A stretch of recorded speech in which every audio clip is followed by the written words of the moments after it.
Bonjour Madame Troszczynski, nous sommes Bonjour. ici en direct du Parlement européen de Strasbourg, où se déroule la dernière session parlementaire de l'année 2014. Pouvez-vous nous livrer quelques enseignements sur vos 6 premiers mois comme député français élu et vos impressions sur le fonctionnement de ces institutions? Effectivement, après 6 mois de mandat, plusieurs enseignements peuvent être retenus. Cette institution est vraiment à l'image de la grandeur de l'Europe, gigantesque, chronophage, technocratique et très complexe.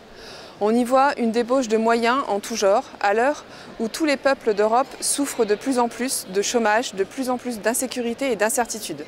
Ce que je retiens après ces quelques mois, c'est le fossé, ou plutôt je dirais le gouffre, qui sépare les citoyens européens des technocrates dirigeants de l'Union européenne. Un des symboles de cette Europe est le manque de démocratie, car lorsque vous êtes, comme nous le sommes actuellement, des députés non inscrits au Parlement européen, vous êtes soumis au bon vouloir des différents groupes politiques qui s'arrangent entre eux pour se répartir les temps de parole en session et vous écarter des travaux de fond en commission. Ils tentent de cette manière de nous réduire au silence et de décourager nos initiatives. Enfin, nous retrouvons ici ce qui fonctionne déjà très bien en France, c'est-à-dire le système UMPS. En effet, les députés UMP et PS votent en toute harmonie et ensemble les différents dossiers imposés par la Commission.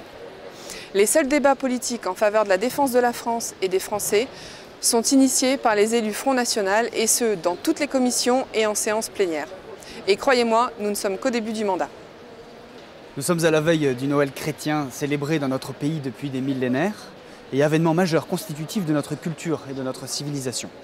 Quel regard portez-vous sur l'état moral de notre pays et les valeurs qui sont si souvent remises en cause par des communautarismes de tout poil? En effet, nous avons assisté ces dernières années à la dégradation des valeurs qui animent depuis des millénaires notre pays. François Hollande et son gouvernement ont commencé à renier ces valeurs en adoptant la loi sur le mariage pour tous et persévèrent aujourd'hui avec la circulaire Taubira, ouvrant ainsi les portes à la GPA et à la PMA.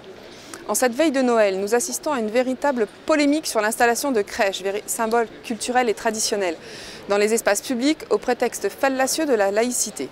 Alors que dans certaines villes, les municipalités célèbrent la fête du Ramadan, que des cantines ne veulent plus mettre de porc dans les repas de nos enfants et que certains maires mettent en place des horaires spécifiques pour les femmes dans les piscines.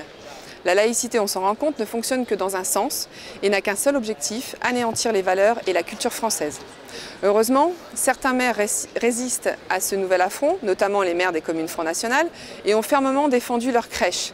Il est très positif de constater une réaction forte de nos compatriotes qui sont majoritairement favorables à l'installation d'une crèche dans leur village, dans leur ville, arguant qu'une crèche est un symbole de la fête de Noël, qu'on soit catholique ou pas, et qui est un porteur de messages de paix et de joie. Justement, la nativité porte un message d'humilité, de joie et d'espérance. Des vertus qui peuvent inspirer aujourd'hui la politique. Quelles sont pour vous les sources de joie et d'espérance pour la France? Alors chômage, crise identitaire, insécurité, menace de l'islam, chaque jour font la une de nos journaux. Néanmoins, l'année passée nous a fourni de belles raisons d'espérer pour l'avenir de notre pays. Des sursauts patriotiques sont venus notamment par les urnes, avec les scrutins municipaux, européens et sénatoriaux, qui ont vu offrir au Front National des succès électoraux qui l'ont fait devenir le premier parti de France. On a pu aussi constater de la part d'une grande majorité des Français d'un réveil des consciences, notamment lors des grandes manifestations de la Manif pour tous. Le poison inoculé par le système a produit des anticorps. Les Français réagissent.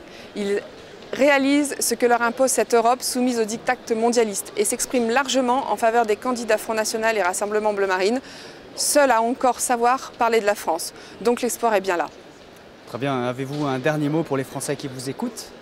Oui, je souhaite un joyeux Noël à tous les Français que j'imagine être pour une grande majorité d'entre eux autour du sapin et de la crèche. Et je pense à tous ceux qui passeront ce Noël loin de leur famille, ceux qui travaillent, ceux qui défendent les intérêts de notre pays dans des opérations extérieures. 2014 se termine dans quelques jours. 2015 sera pour la France une année chargée d'élections locales, donc en mars les départementales et normalement en décembre les régionales. 2 nouvelles occasions pour sanctionner le système UMPS et redonner à la France un souffle nouveau que seul le Front National peut apporter et ainsi ouvrir les portes plus grandes de l'Elysée pour Marine Le Pen. Je souhaite donc une très belle année à tous nos compatriotes. Merci.